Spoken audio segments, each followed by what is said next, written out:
કરોડો મહિલાઓ છે જે જિંદગીમાં અસભ્યતા સહન કરી રહી છે અને બંધન બરદાસ્ત કરી રહી છે, અને ફક્ત એટલા માટે કે તેમની ખોપડીમાં તે વાત બેસાડી દેવામાં આવી છે કે રસ્તા પર આવી જશે, રસ્તા પર આવી જશે. જે દિવસે તેણે કહી દીધું આવી જઈશ તો આવી જઈશ, રસ્તા પર પણ જીવી લઈશું. હવે કોઈ નહીં દબાવી શકે તમને. આ દેહ જ તમારું સ્વનિર્ધારિત બંધન છે.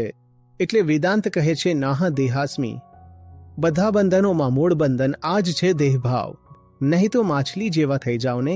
કબીર સાહિબની જ્યો હી જલ સે બિછડે ઝટ સે ત્યાગે દેહ. કોણ તેને બંધનમાં લાવશે કહો? તમે વિચારો છો તમે માછલી પકડી લીધી, કોઈ નહીં પકડી શકે માછલીને. માછલી કહે છે મેં સાગર પકડી રાખ્યો છે અને તમે મારાથી સાગરને છોડાવશો, હું જીવિત જ નહીં રહું. લો પકડી બતાવો મને. આવા થઈ જાઓ ને, થઈ જાઓ આવા. હવે જોઈએ છીએ કોણ જે સૌથી મોટી સીમા હતી. શું દેહ? તેને તે સીમા પણ તોડી દીધી. કહી રહી છે લો રાખો, રાખો બંધનમાં.